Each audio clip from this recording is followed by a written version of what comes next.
நம்ம பிரெட்டுக்கு எது செட் ஆகுமோ சூட் ஆகுமோ அந்த மாதிரி சாப்பாடு மட்டும்தான் சாப்பிடணுன்ற மாதிரி சொல்றாங்க. ஃபார் எக்ஸாம்பிள் உங்களுடைய பிளட் குரூப் உங்களுக்கு என்னன்னு எல்லாருக்கும் தெரியுமா?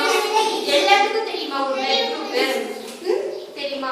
அவங்க சொல்றது என்னன்னா நம்ம பிளட் குரூப் இப்போ எனக்கு வந்து இப்போ O பாசிட்டிவ்னா என்னோட O பாசிட்டிவ் தகுந்த மாதிரி என்ன பண்ணும் சாப்பிடணும், ஃபுட் எல்லாம் எடுத்துக்கணும்னு சொல்றாங்க. சரியா?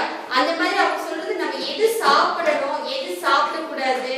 இப்போ ஃபார் எக்ஸாம்பிள் அவங்க சொன்ன மாதிரி நம்ம ரொம்ப சந்தோஷமா இருந்தாலும் நமக்கு இவ்வளவு சாப்பிட்டா வயிறு ரொம்பதா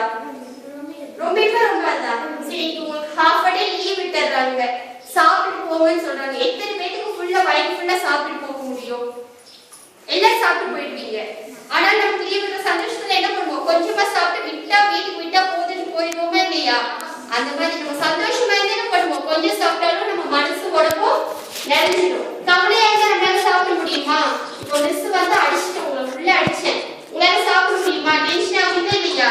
அந்த மாதிரி நம்ம சாப்பிடுற சாப்பாடு வந்து நம்மளுடைய சமுதாயத்தையும் நம்ம உடம்பையும் இங்க கவனிமா, நம்ம உடம்பையும் நம்ம மென்டலி மனசளவுலையும் பொறுத்துதான் நம்ம சாப்பிடுற சாப்பாடு இருக்குன்னு சொல்லி அவங்க சொல்றாங்க. புரிஞ்சுதா? அவங்க சொல்றாங்க நீங்க சாப்பிடுற